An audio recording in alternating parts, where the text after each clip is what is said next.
At Thanksgiving dinner, my sister brought her new boyfriend. When he asked about my job, Mom snapped.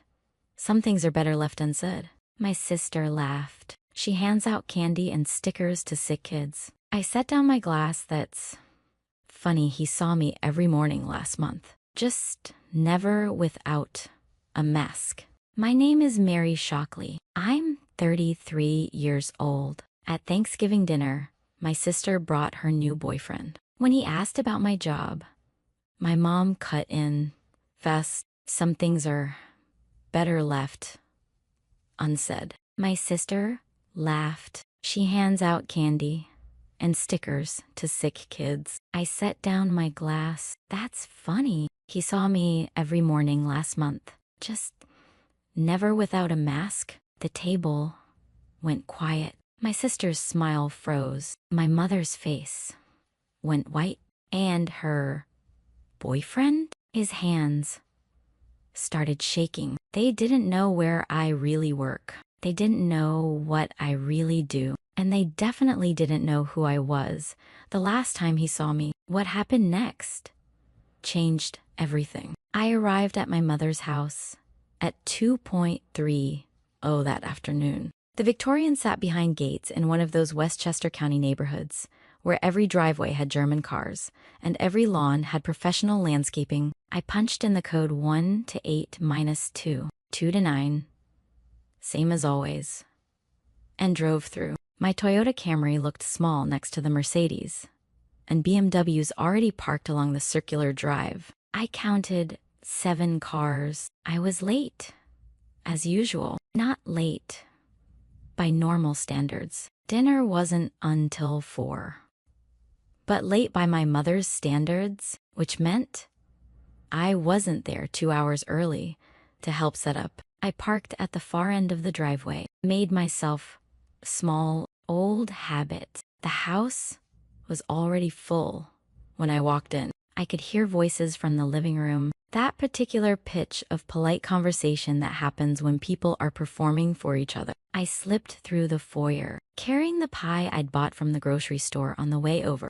Homemade wasn't in my schedule this year. Homemade hadn't been in my schedule for 7 years. Mary, you're here. My mother appeared in the kitchen doorway. Patricia Shockley, 59, perfectly maintained, wearing a cream cashmere sweater that probably cost more than my monthly car payment. Her hair was done. Her makeup was flawless. She looked at my pie with the expression she might use for roadkill. Can you help bring the dishes from the kitchen? She said, not a question, not a greeting, just an assignment. Sure, I said. She was already walking away. I carried the pie into the kitchen and set it on the counter next to 3 other pies, all homemade, all in beautiful ceramic dishes. Mine was in a plastic container with a grocery store label.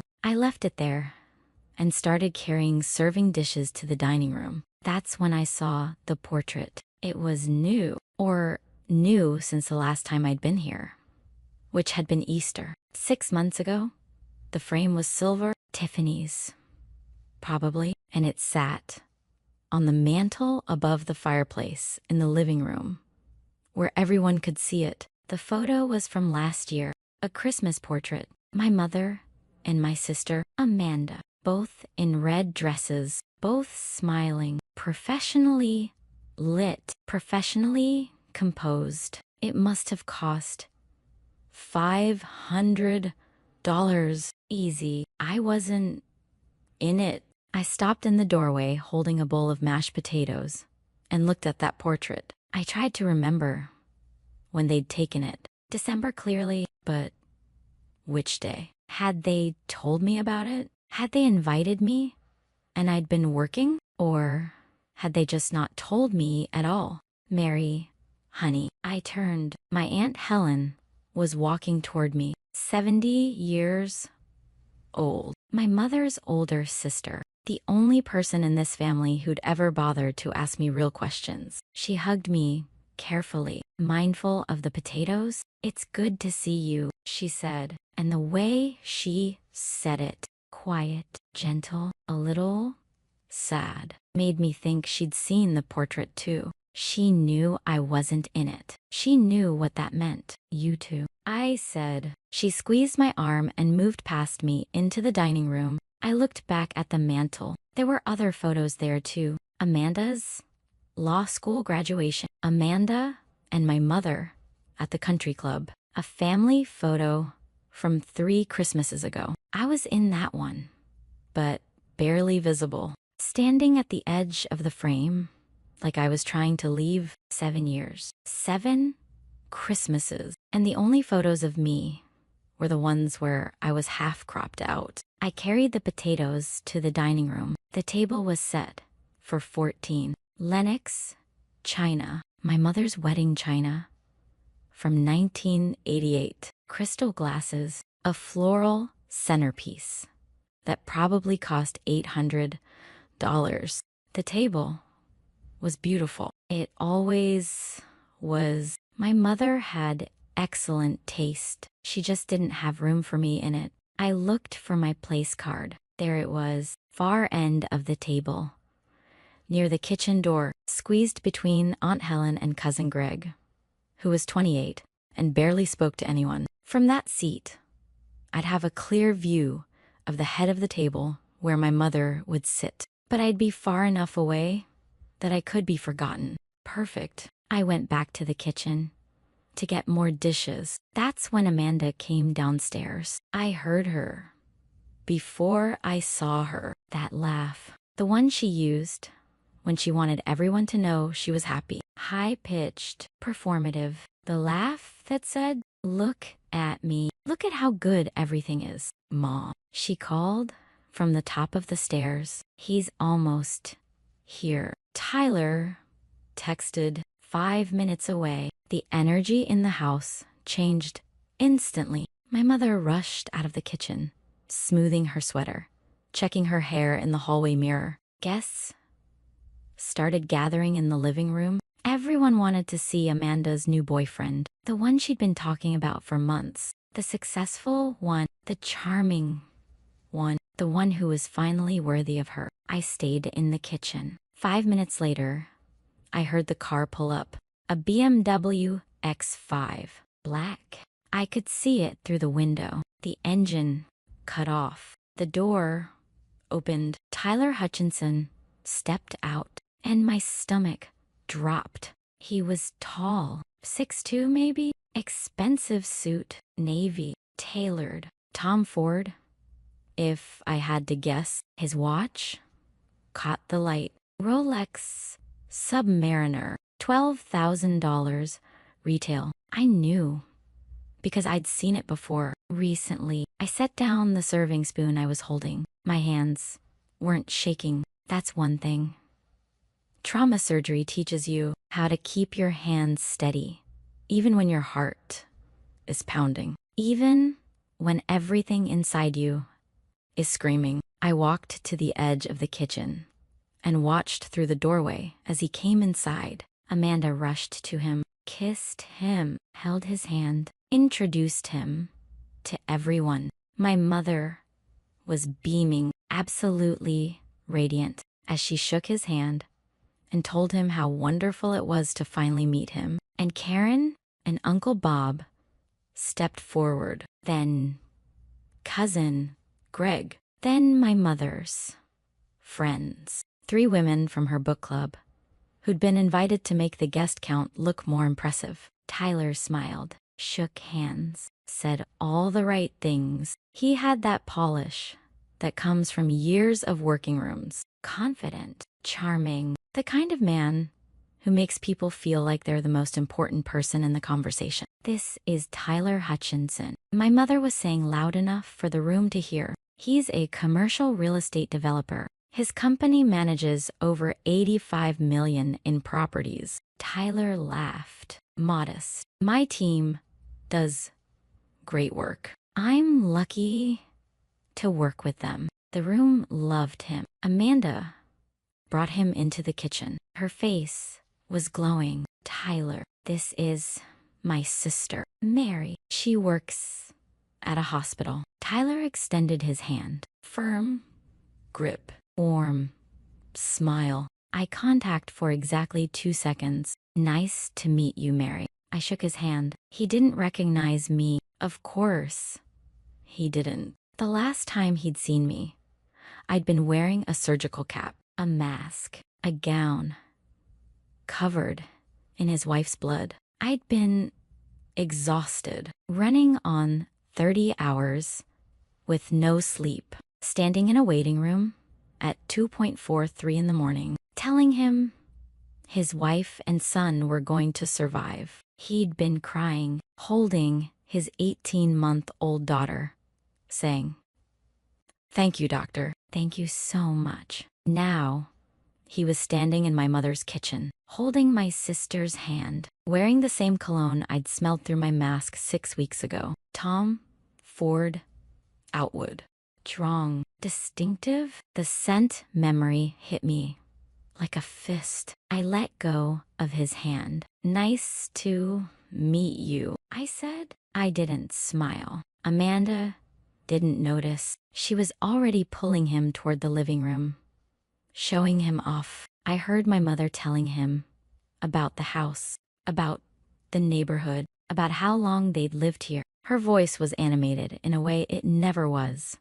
When she talked to me, I leaned against the kitchen counter, took a breath, processed. Tyler Hutchinson, commercial real estate developer, dating my sister for how long had Amanda said? 4 months. Since July. They'd met through my mother's real estate network. Some business connection. A dinner party. Amanda had been thrilled. Finally, she'd said, finally, someone good. And I'd just operated on his wife 5 weeks ago. I pulled out my phone, opened the Notes app, where I kept patient details. Not full charts, just enough to jog my memory for follow-ups. I scrolled back to October. There, October 20th. Jennifer Hutchinson, emergency C-section, HELP syndrome, placental abruption,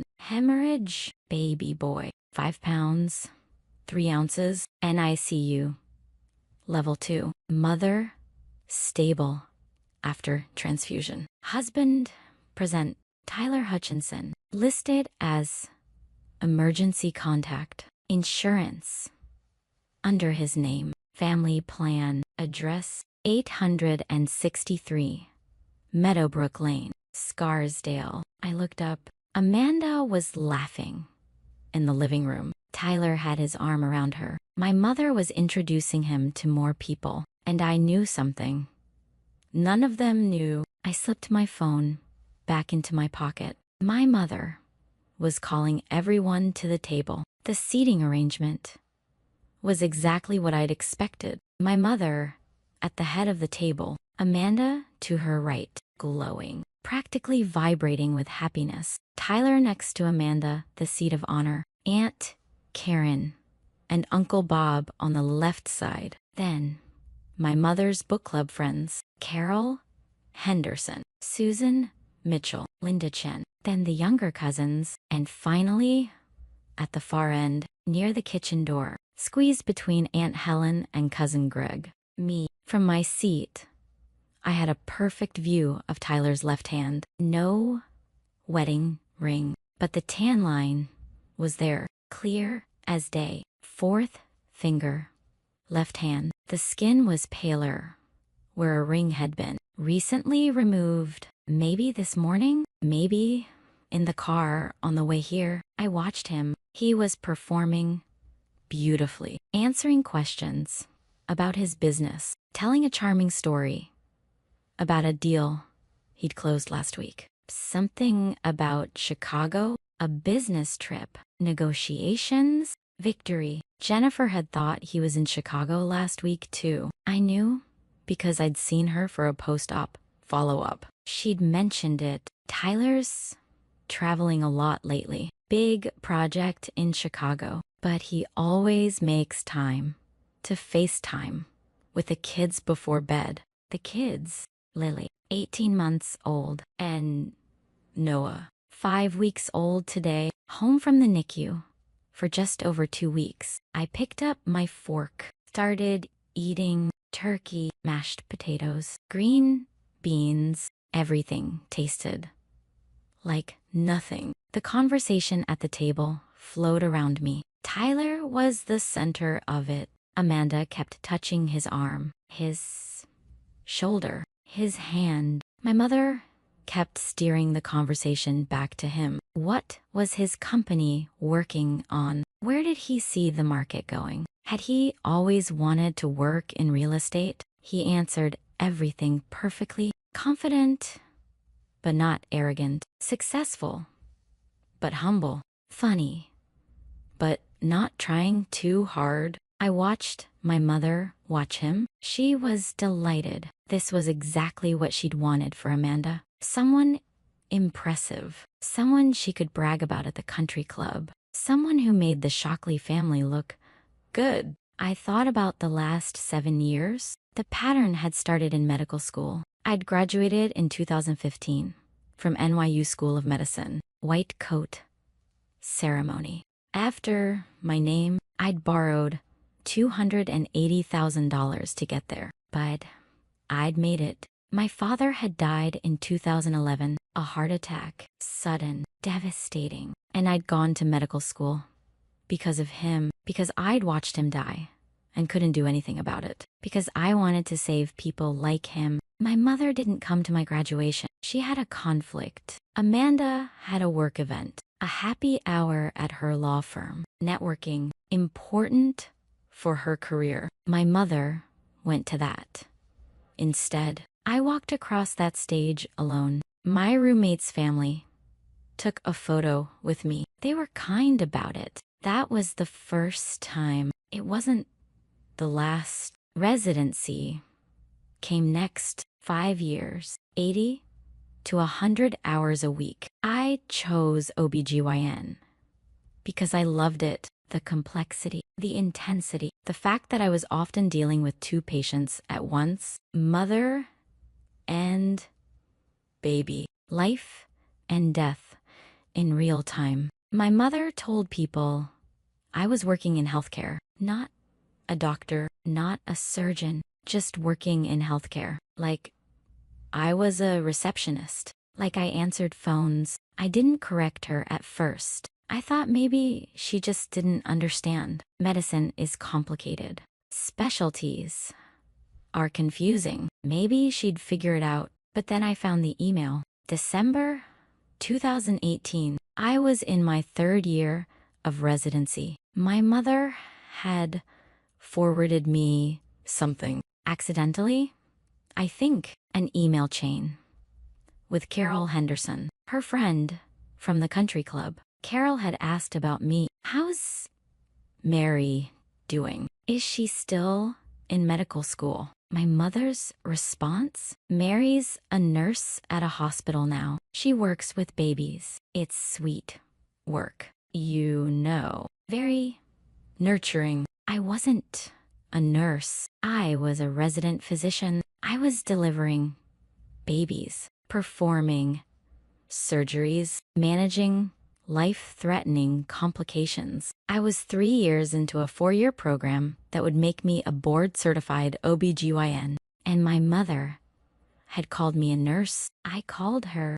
asked her about it, tried to explain. Oh, Mary, she'd said, tired, frustrated. Does it really matter? People don't need to know all the technical details. It's easier to just say, you work with babies. Everyone understands that. I didn't call her again for 3 months. The pattern continued. Every family gathering, every holiday, every chance encounter with her friends. My mother had a script. Amanda was doing wonderfully. Maid, partner, handling huge cases, just got another raise. And Mary? Well, Mary works at a hospital with children. It's nice. I finished residency In 2019, top of my program, I delivered over 600 babies. I'd assisted on hundreds of surgeries. I'd spent 8,000 hours in operating rooms. I'd learned to manage hemorrhages, eclampsia, placental abruptions, uterine ruptures. I'd learned to make split-second decisions that saved lives. My mother told her book club, I helped doctors deliver babies. I moved into fellowship, maternal fetal medicine. 2 more years. I specialized in high-risk obstetrics, the complicated cases, the ones where the mother had diabetes, hypertension, preeclampsia, the ones where the baby had growth restrictions or genetic abnormalities, the ones where both mother and baby could die.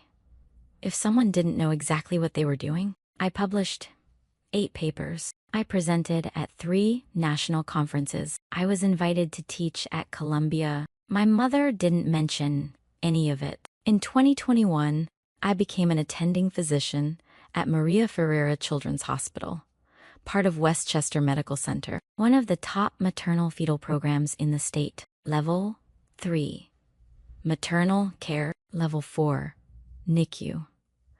The place where they send the cases no one else can handle. I was 29 years old. I was making $368,000 a year. I was supervising 3 residents. I was on call for 24-hour shifts, 6 days a month. I had performed over 200 deliveries and 50 emergency surgeries. And my mother still told people I helped with births. I stopped trying to correct her. I stopped mentioning my work. I stopped going to family events unless I absolutely had to. I worked 85 hours a week and told myself it was fine. I didn't need her approval. I didn't need her pride. I just needed to show up, stay quiet, and save lives where it mattered. But it hurt. God, it hurt. I remembered Amanda's promotion party in June 2023. It was at the Plaza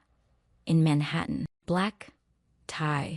300 people. My mother rented out a ballroom. There were speeches, toasts, a video presentation of Amanda's career highlights. I wasn't invited. I found out about it from Aunt Helen, who called me the day after. I looked for you. She'd said, your mother said you were working. I hadn't been working. I hadn't even known about it. I remembered my mother's 60th birthday cruise, December 2024. 10 days in the Caribbean. My mother and Amanda, mother-daughter time. They posted photos every day. Sunset dinners, spa days, cocktails by the pool. I'd asked if I could come. My mother had said it was already booked. Just the 2 of them. Maybe next time. There wasn't a next time. I remembered Christmas cards. Every year, my mother sent them to 200 people. Glossy, professional. The photo was always the same. Patricia and Amanda Shockley. Happy holidays. I wasn't in the photo. In 2024, I'd gotten one in the mail. My own mother's Christmas card, sent to my apartment with me erased. I kept it in a drawer. I didn't throw it away. I don't know why. And now sitting at this Thanksgiving table, watching my mother fawn over Tyler Hutchinson, I realized something. She was never going to see me. I'd spent 7 years trying to earn her pride, trying to make her understand that what I did mattered, that saving mothers' lives was important, that high-risk obstetrics wasn't just helping with babies, that I was a surgeon, that I was good at what I did, that the first mattered. But she didn't want to see it because I'd chosen the wrong specialty. My father died when I was 19, heart attack, massive. He was 56, healthy. We'd thought no warning signs. He collapsed in his office. By the time the ambulance got there, he was gone. I remember sitting in the hospital afterward, listening to the doctor explain it to us. Myocardial infarction, cardiac arrest. There was nothing they could do. I decided, then, medical school. I was going to save people like him. My mother had been proud at first. Her daughter, the future doctor, she told everyone. She bragged at the country club. She imagined me in cardiology, like Carol Henderson's son, or neurosurgery, like Susan Mitchell's daughter. Something prestigious, something impressive, something she could talk about at dinner parties. And then I chose OBGY. And you're choosing that, she'd said, standing in her kitchen in August 2014, when I told her about my residency match. Mary, that's women's work. Why not?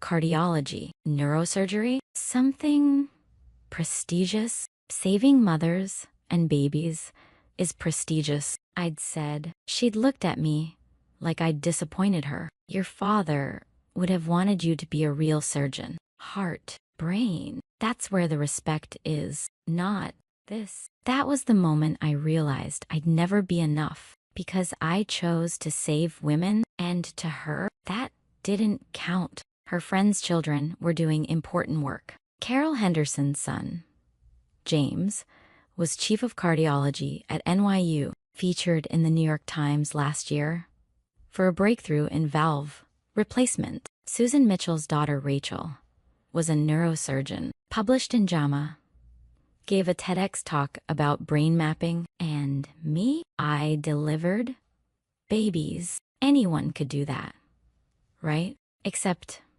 people died doing it. 700 women a year in the United States. Maternal mortality, most of them preventable. Hemorrhage, cardiovascular conditions, preeclampsia, complications that could kill a mother in minutes if someone didn't know what they were doing. My mortality rate was 0.8%. The national average was 1.2%. I'd saved 12 women from fatal complications in the last 2 years. 12 women who'd walked into or bleeding out, coding, dying, and walked out alive because I knew exactly what to do and didn't hesitate. But my mother called it handing out stickers. I stopped fighting to be seen. I just showed up, stayed quiet, and saved lives where it mattered. If you've ever been the invisible one at your own family table,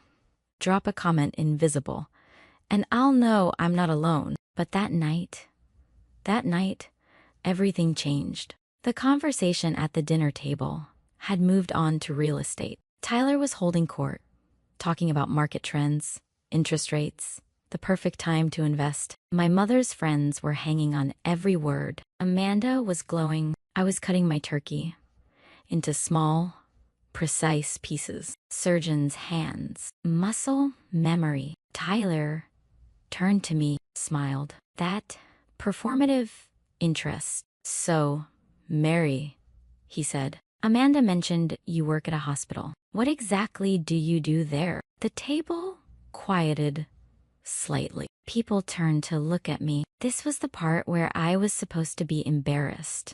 The part where I mumbled something vague, and the conversation moved on. But I was looking at him, really looking at him, at his tan line, at his cologne, at the way he held his wine glass, confident, casual, like a man who had nothing to hide. And I was thinking about Jennifer. I mean, healthcare is such a broad field. Tyler continued. Are you a nurse? Administrator? What's your role? Before I could answer, Amanda jumped in, laughing. Oh, Mary's job is adorable. She hands out candy and stickers to sick kids. Right, Mary? Like a hospital volunteer. She said it like it was a joke, like it was cute, like I was a child playing dress up. My mother's face went tight. Some things are better left unsaid at dinner, she said quickly. We're here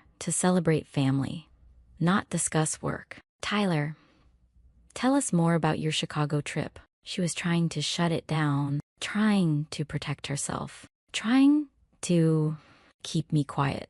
I sat down my wine glass. The sound was louder than I intended. Crystal hitting wood, sharp, clear. Everyone stopped, looked at me. My mother's eyes were wide, panicked. She knew something had shifted. That's interesting, I said. My voice was calm, clinical. The voice I used when delivering bad news to families. Steady, precise, no emotion. Because I'm an attending physician, I perform surgery. The room went completely still. Amanda's smile dropped. I'm sorry, what?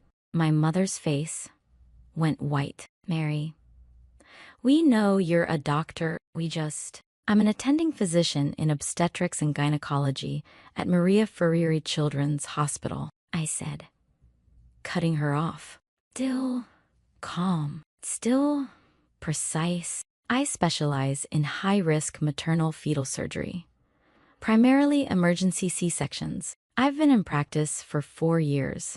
As an attending 8 years total since residency, I turned to Tyler, made eye contact. I'm board certified, fellowship trained. I supervised 3 residents. Last year, I performed 186 deliveries and 43 emergency surgeries. My maternal mortality rate is 0.8%, well below the national average of 1.2%. Tyler's fork stopped midair. His face had changed. The color had drained slightly. He was calculating something. High-risk obstetrics means I handle cases other doctors can't. I continued. Severe preeclampsia, placental abruption, hemorrhage, conditions that can kill a mother in minutes. It's not handing out candy. It's saving lives. Amanda was staring at me. Why didn't you ever say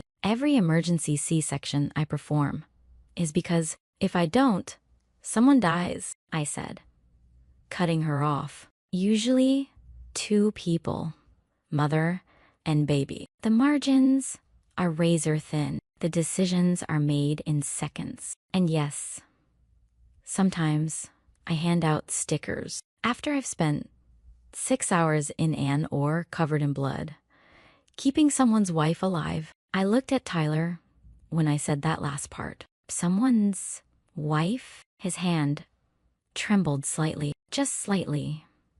But I saw it. My mother was trying to recover. Mary, we know you're a doctor. You told the Hendersons I was a nurse, I said, still calm, still factual. You told your book club I help with births. You've never once said the word surgeon when introducing me. Aunt Helen's hand went to her mouth. Uncle Bob was staring at my mother. The book club friends looked uncomfortable. I'm not ashamed of my work, Mom, I said.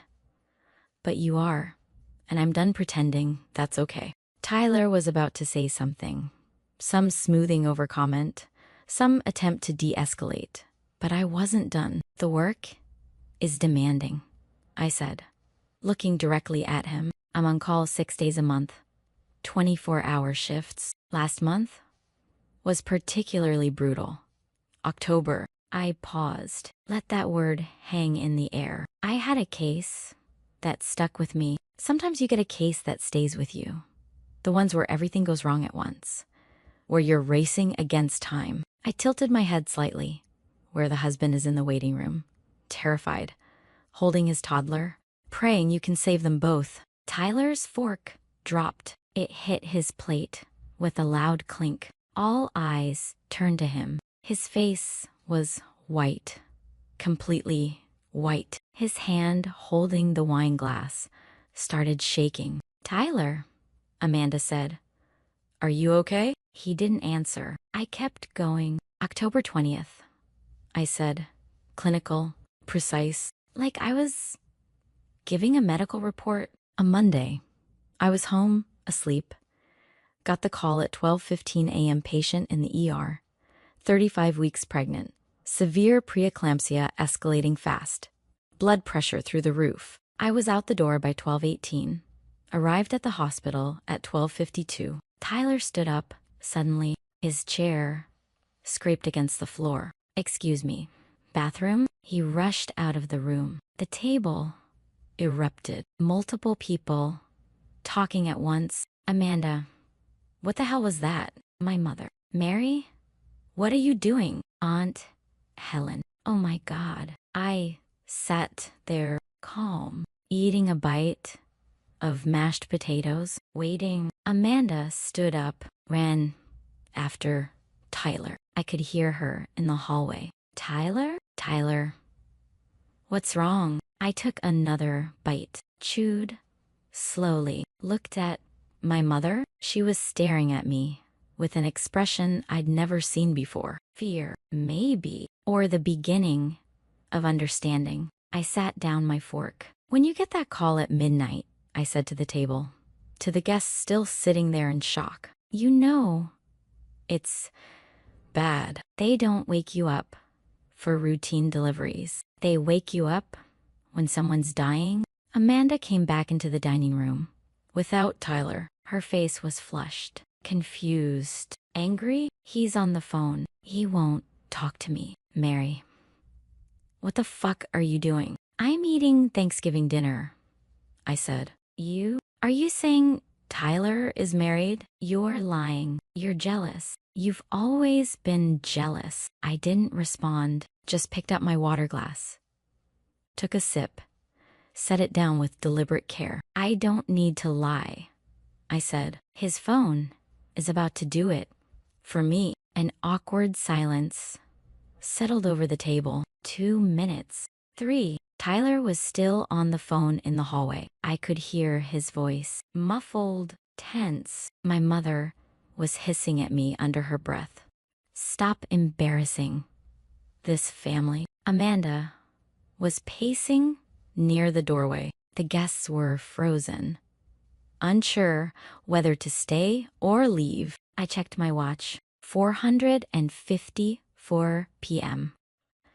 Tyler returned. His face was pale. He sat down heavily, put his phone face down on the table, tried to smile. "Sorry about that." "Work?" "It's fine. Let's eat." Amanda sat down next to him, took his hand. "Who is that?" "Work," he said again. "Nothing important." I cleared my throat. Everyone looked at me. "Last month, I had a particularly complex case," I said. Conversational, like I was just making small talk. "Severe preeclampsia at 35 weeks, escalated to HELP syndrome around midnight. Emergency C-section, placental abruption, significant hemorrhage. Baby went to the NICU. Mother needed transfusion. Touch and go for a few hours." Tyler was gripping his napkin so hard his knuckles were white. "The husband was there the whole time."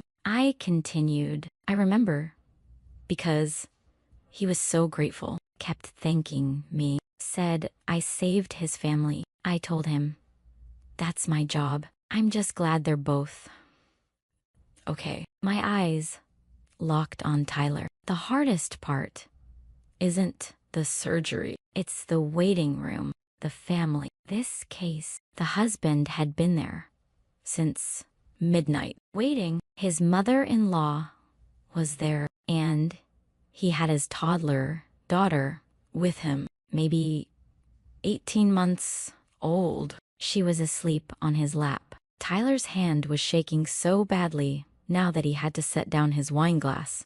I came out of the OR at 2:43 a.m., I said, still calm, still precise, still in scrubs, still had blood on my shoes. I was exhausted, but I had good news. So I walked into that waiting room and I told him, "Your wife is going to be okay. Your son is in the NICU, but he's breathing. You're going to be okay." Amanda's face was starting to register something. Confusion. The beginning of horror. "Wait, Tyler has a daughter." Oh, I said, looking at her. He didn't tell you about Lily. Tyler's phone vibrated on the table, loud. Everyone heard it. He grabbed for it, but he wasn't fast enough. The screen lit up, face visible to everyone. Jennifer,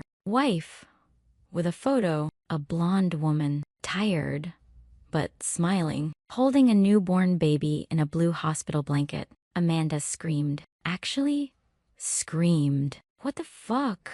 Tyler grabbed the phone, stood up. It's not. I can explain. The phone rang again. Same contact. Same photo. Who is Jennifer? Amanda was shrieking now, standing. Her face was red. Tears were starting. Tyler had gotten comfortable, arrogant. 4 months of juggling both women without getting caught had made him sloppy. He'd stopped being careful with details like contact names. The label wife, with a heart, stayed, because he never thought anyone at Amanda's family table would see it. The phone stopped ringing. A text message came through. The preview showed on his lock screen. Amanda was close enough to read it. She read it out loud, her voice breaking. Tyler, where are you? Noah has a fever. 101.5. He won't stop crying and Lily won't eat. You said you'd be home by 3. The babies need you. I need you. Please call me back. Noah? Amanda's voice was barely a whisper now. Lily? Babies? You have children? Tyler reached for her. Amanda, let me explain. Don't touch me. She pulled away, stumbled backward. I stood up, slowly, calmly. Every eye in the room turned to me. Noah was born October 20th at 1:51 a.m. I said clear, clinical, no emotion. 5 pounds, 3 ounces, NICU level 2. His mother, Jennifer, had severe preeclampsia that escalated to HLLP syndrome. Emergency C-section. I was the attending surgeon. Tyler was standing in the middle of the room, frozen. His face had gone from white to gray. You were in the waiting room. Tyler, I continued, holding Lily, your 18-month-old daughter. I walked out at 2:43 in the morning, still in scrubs, still had blood on my shoes. I told you, your wife and son were going to survive. You cried. You thanked me. You said, I thought I was going to lose them both. And then you kissed Jennifer's forehead when I brought you to recovery. Amanda made a sound. Not quite a scream, not quite a sob. Something broken. Your mother-in-law was there, I said to Tyler. Carol Morrison. She stayed all night. She hugged you. After I gave you the good news, she called you the best husband Jennifer could ask for. She was crying because she almost lost her daughter and grandson. Tyler tried to speak. We're separated. Divorce pending. It's complicated. You kissed her, I said, right after I told you both babies were safe. Your mother-in-law was crying beside you. That was October 20th, a Monday. I turned to Amanda. You started dating him 1 week later, October 27th. No, wait, I'm wrong. You contacted each other in July, 4.5 months ago. I looked back at Tyler, which means you were dating my sister, while Jennifer was 6 months pregnant, high risk, on bed rest. The room was completely silent now. No one was breathing. He was taking you to dinner while his wife was confined to bed rest. I said to Amanda. My voice was still calm, but there was an edge now, just a hint of pain underneath. He was texting you good night while Jennifer couldn't even get up to make herself food. He was telling you he loved you while she was lying flat, terrified she'd lose the pregnancy. And then, when the pregnancy nearly killed her in October, 1 week after I saved her life, he came to you. Amanda bent over, vomited into her napkin, right there at the table. My mother rushed to her. Amanda, sweetie,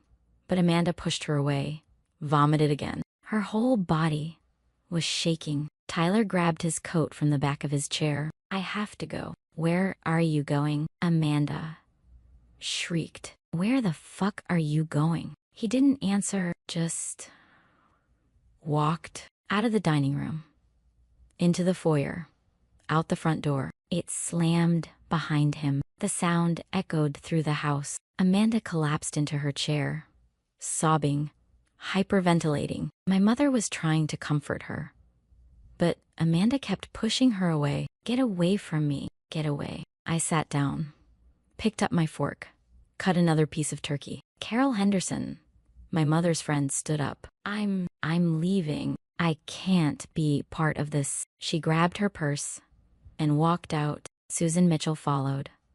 Then Linda Chen. 4 guests left in under a minute. Aunt Helen walked over to me, put her hand on my shoulder, leaned down and whispered, I had no idea, honey. I'm so sorry. It's not your fault, I said. You're incredible, she said. What you do, saving that woman. I'm ashamed.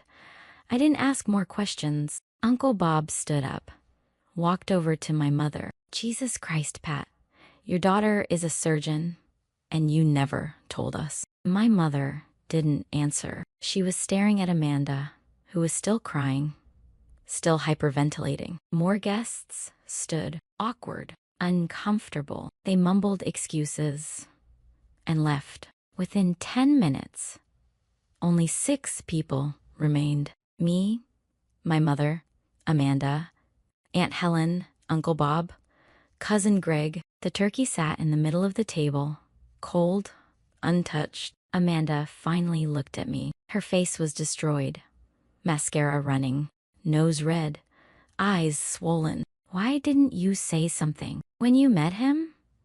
Why didn't you warn me? I met him 45 minutes ago, I said, and I didn't know he was lying to you until I saw his reaction to my medical case description. You're lying, she whispered. You knew. You were waiting. You wanted to destroy this. I wanted to eat Thanksgiving dinner, I said. He destroyed it himself when he decided to answer my mother's question about my job by sitting there while you called me a candy giver. My mother finally spoke. Her voice was quiet, broken. Mary, I didn't know he was married. I would never have. You didn't know he was married, I said, turning to face her. But you knew I was a doctor. You knew I saved lives. You knew I worked 80-hour weeks. You knew I delivered over 180 babies last year. You knew I published research. You knew I taught residents. You knew all of that. And you told people I handed out stickers. She opened her mouth, closed it. No words came. You know what the worst part is? I said. My voice was controlled. But there was pain underneath now. Real pain. Years of it. It's not that you were embarrassed. It's that you never asked. You never came to the hospital. You never asked what a maternal fetal surgeon does. You never asked why I chose this. You just decided it wasn't good enough, and you spent 7 years making sure everyone else thought so too. I'm sorry, she whispered. I'm so sorry. I didn't. Your father would have been so proud. I'm so sorry. Dad died when I was 19, I said. I went to medical school to save people like him, people who don't make it. I chose OBGYN because mothers die, Mom. They die in delivery rooms. They hemorrhage. They stroke out. They code on the table. And I stopped that. I stopped it 12 times last year. I saved 12 women who would have died. That's my job. And you called it handing out candy. I stood up, folded my napkin, placed it beside my plate. Mary, wait. My mother said, please don't go. Not like this. It's Thanksgiving. You're my daughter, please. I have patients who need me. I said, please, Amanda said. She was still crying. Mary, I'm sorry. I'm so sorry. I didn't know. I should have asked. I should have. I'm sorry I mocked you. You're amazing. You're a surgeon. You save babies. I don't save babies, Amanda, I said, correcting her even now. I save mothers. The babies are usually fine. It's the mothers who die, and no one talks about it because we're not supposed to die anymore, but we do. 700 women a year in the US. I make sure my patients aren't on that list. What can I do? Amanda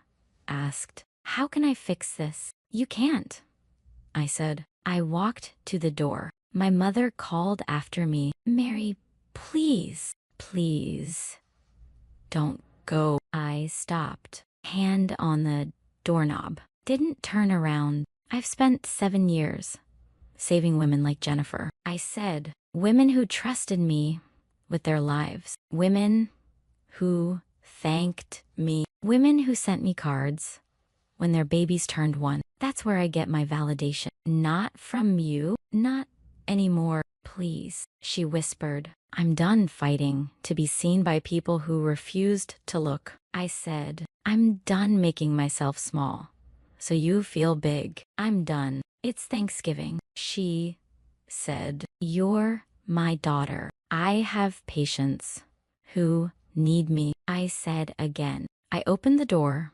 walked out, closed it behind me with a quiet click. Not a slam, because I didn't need to slam doors. I'd already said everything. I sat in my car for a moment, engine on, heater warming up. It was cold outside, 42 degrees. November dark, the kind of dark that comes at 5:30 p.m. and settles in for the night. I should have felt devastated. I should have felt like I'd burned something down, like I'd destroyed my family, but I didn't. I felt lighter. For 7 years, I'd been holding my breath, waiting for them to see me, trying to earn something that was never going to be given. And tonight, I'd finally exhaled. I didn't need them to validate my work. My work validated itself. Every time I walked out of an OR with a living mother and a breathing baby, every time a patient thanked me, every time I made a decision that saved a life, the applause I'd been waiting for, it was never going to come, and I was done waiting. I put the car in drive and headed toward the hospital. The route was automatic, 35 minutes. Westchester County, roads to I-287 to Valhalla, past houses with warm lights, past families gathered around tables, past lives that looked simpler than mine. But my life wasn't simple. It never would be. And I was okay with that.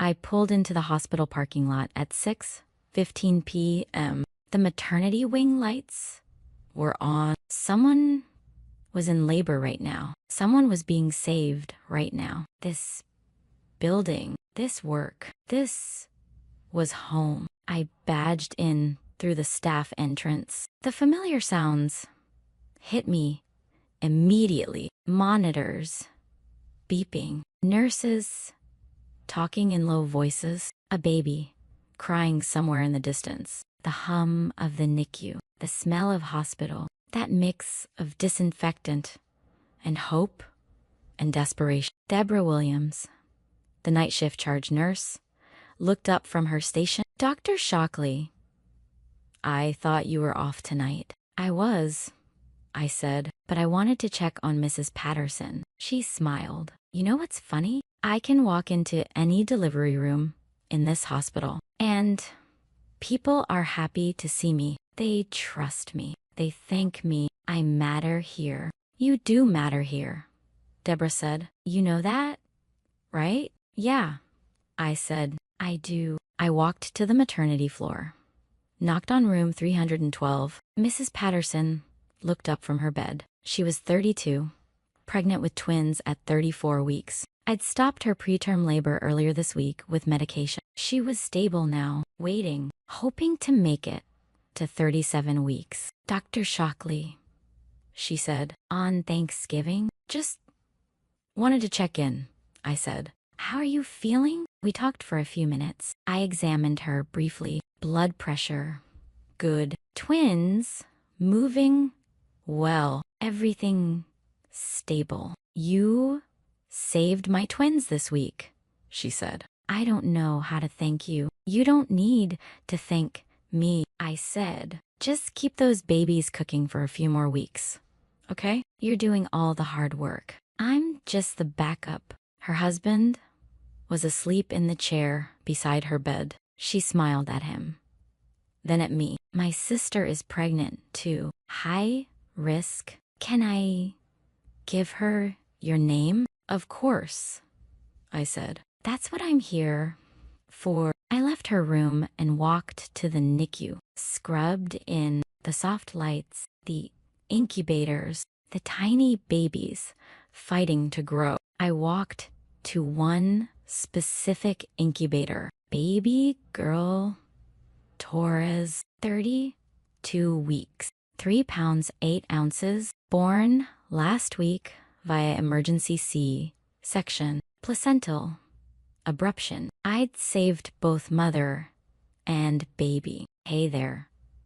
little one, I said softly, looking through the incubator glass. Look at you, breathing on your own now. That's my girl. Your mom is going to be so proud when she sees you tomorrow. Keep fighting, okay? NICU nurse came over. Dr. Shockley, the Torres family asked if you could be here for discharge. Probably Saturday. They said they only trust you. My eyes stung just a little. Tell them yes, I'll be here. I went to the break room, sat on the old couch, pulled out my phone. 23 missed calls, 15 from my mother, 8 from Amanda, 47 text messages. I didn't read them. Instead, I scrolled to an old text thread. Mrs. Chen, a patient from 2023. Emergency C-section, severe hemorrhage. I'd saved her life. She'd texted me on her daughter's first birthday. Thank you for saving us both. Emily turned 1 today. We named her middle name Mary. Emily Mary Chen. Born March 2023. Alive. Because I'd known exactly what to do at 3 a.m.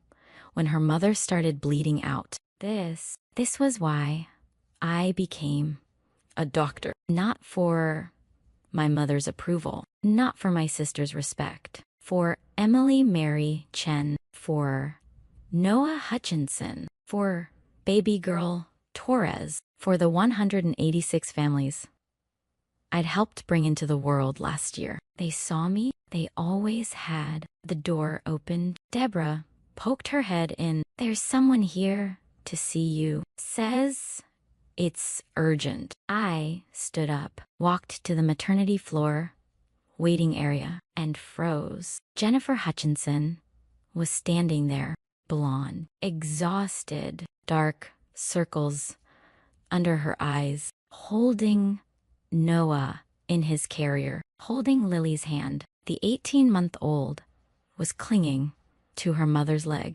scared. Noah had been discharged from NICU just 3 weeks ago. November 10th, his pediatrician had been clear. Limit exposure to crowds. No travel. Watch for any signs of fever or respiratory distress until he reached his original due date in mid-December. Jennifer's mother, Carol, had wanted to drive down from Connecticut to help with Thanksgiving, to give Jennifer a break. But Carol had come down with a head cold the week before. Nothing serious for an adult. But with a premature infant, they couldn't risk it. So Jennifer had stayed home alone with a 5-week-old and an 18-month-old on Thanksgiving, while her husband told her he was closing a deal in Chicago. Jennifer didn't know if I would be at the hospital on Thanksgiving night, but Noah's fever kept climbing. 101.5. Now, and Maria Ferrer was where Noah was born, where I worked, where Jennifer felt safest. She drove there, hoping, praying. She looked up, saw me, started crying. Doctor, Shockley, I'm sorry to come here. I didn't know where else to go. I walked over to her, calm, professional. It's okay. What's going on? Tyler left, she said, voice breaking. He's not answering his phone. Noah has a fever, and I know it's Thanksgiving, but the pediatrician said if it goes above 101, I should bring him in. And I remembered you said if I ever had concerns, I trust you. I'm sorry. Don't be sorry. I said, come on, let's get Noah checked out. You're okay. I've got you. I brought Jennifer to the pediatric ER. Paige, the pediatrician on call, stayed with her while Noah was examined. Minor viral fever, not serious. Temperature already coming down with Tylenol. But we'd monitor for a few hours just to be safe. I sat with Jennifer in the exam room, held Lily, so Jennifer could focus on Noah. The toddler fell asleep in my arms within minutes. Warm, heavy, trusting. Noah's going to be fine. I told Jennifer, it's just a cold. His temperature is already coming down.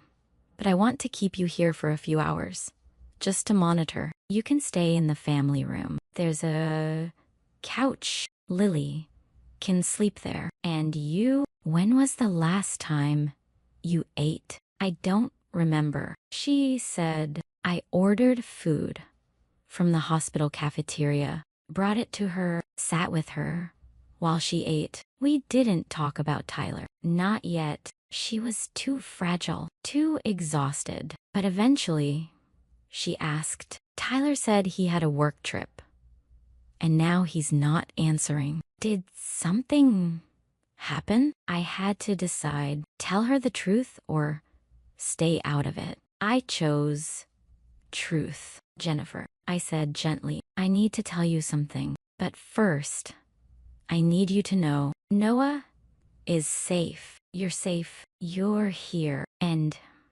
we're going to take care of you both, okay? She nodded. Tyler was at my family's Thanksgiving dinner tonight. I said, with my sister, they've been dating for 4 months. The words hung in the air. Jennifer's face went blank. Then she started crying, silent at first, then harder. He said we were trying to work things out, that the baby would save us. And he was with someone else. I held her hand, didn't say anything, just stayed. I'm so sorry, I said.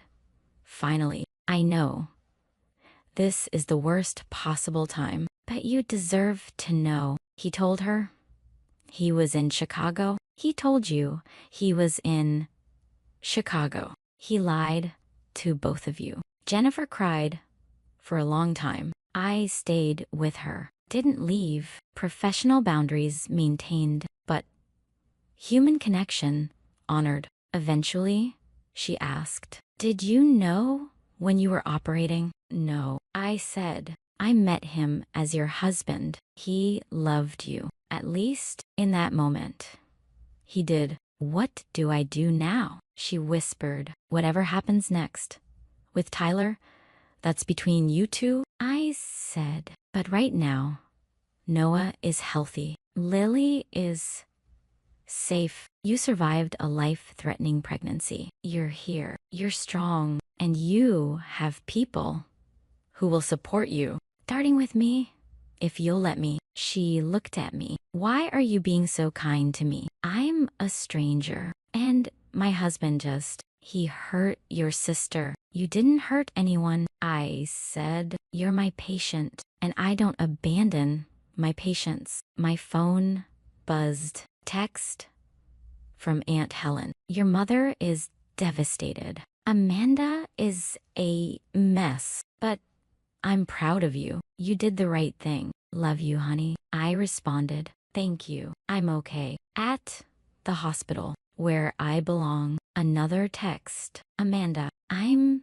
so sorry. I'm so sorry. Tyler blocked me. I'm such an idiot. Please call me. I didn't respond. Not yet. Maybe not for a long time. A nurse appeared in the doorway. Dr. Shockley. Mrs. Patterson started having contractions again. Can you come? I stood immediately. Jennifer looked up at me. Go save someone else. I'll be okay. I'll check on you before I leave. I said. I scrubbed in. Evaluated Mrs. Patterson. The contractions were mild, but concerning. I gave her another dose of medication to stop the labor. Monitored her for 2 hours. The contractions stopped. The twins were safe. For now, it was 1,130 p.m.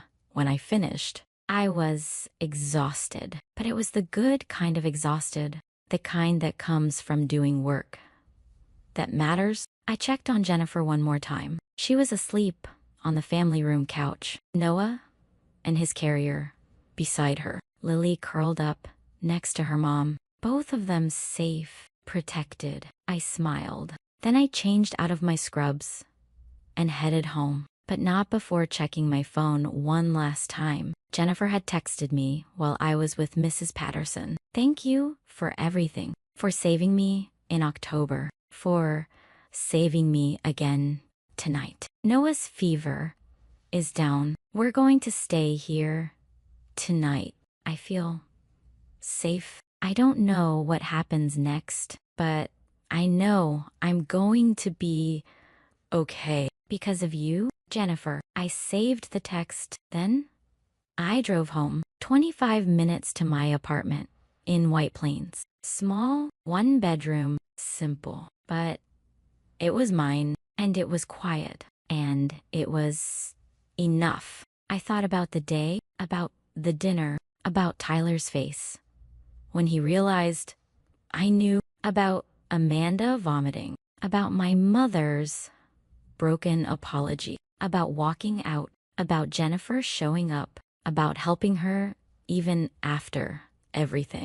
I thought about worth. I'd spent 8 years in medicine trying to earn my mother's pride. 4 years as an attending surgeon, proving myself every single day, trying to make Amanda respect me, trying to prove I was enough. But I was already enough. I've been enough. Every single time I walked into an OR and saved a life. Every single time a patient thanked me. Every single time a baby took their first breath. Because I was there. That's where my worth lives. Not at a dinner table where I'm invisible, but in an operating room at 2 a.m. when someone's life is on the line. In a NICU at midnight when I'm holding a premature baby's hand through an incubator. In every single moment, I show up and do the work that matters. Your worth isn't proven at the family dinner table. It's proven in the moments when everything is falling apart and you're the only one who knows how to fix it. It's proven when someone looks at you with terrified eyes and you say, I've got you, and you mean it. I know where I belong, and it's not where people make me feel small. It's where I make miracles happen. That's my table. That's my family. And I'm done apologizing for it. My phone buzzed one more time. Hospital scheduling. Dr. Shockley. Emergency C-section scheduled 3 a.m. Patient just arrived via ambulance requesting you specifically. Can you come in? I looked at the message, looked at my apartment, looked at my scrubs, in my bag. I smiled, typed back, on my way, because this is who I am. This is where I belong. And I wouldn't have it any other way.